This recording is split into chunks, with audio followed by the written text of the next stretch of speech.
AC ও ফ্রিজে ব্যবহৃত নিম্নমানের গ্যাস বাজার থেকে অপসারণ এবং সিন্ডিকেটের বিরুদ্ধে ব্যবস্থা নেওয়ার দাবিতে মানববন্ধন করেছে বাংলাদেশ আরএসসি মালিক শ্রমিক কল্যাণ অ্যাসোসিয়েশন। সকালে রাজধানী আগারগাঁওয়ে পরিবেশ অধিদপ্তরের সামনে এই মানববন্ধন করা হয়।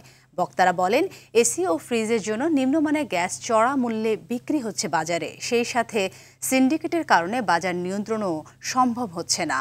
আর 22 গ্যাসের লাইসেন্স দ্রুত সময়ের মধ্যে বাতিলের দাবি জানান তারা। দ্রুত দাবি মানা না হলে সারা দেশে কঠোর আন্দোলনে হুঁশিয়ারিও দেন তারা। ওনাদেরকে ডেকে এনে ওনারা কেন গ্যাসের দাম এত উচ্চ মূল্য বিক্রি করতেছে এটা একটা তদন্ত কমিটি গঠন করে ওদেরকে আইনের আওতায় নিয়ে এসে বাজারকে স্থিতিশীল রাখার জন্য অনুরোধ করেছিলাম। কিন্তু গত 2 মাসে ওনারা এই বিষয়ে কোনো হস্তক্ষেপ করেনি। R22 গ্যাসের যে লাইসেন্সগুলো আছে এগুলোকে বাতিল করতে হবে। আমরা ঈদের পরে আন্দোলনে যাব এবং কঠোর আন্দোলনে যাব।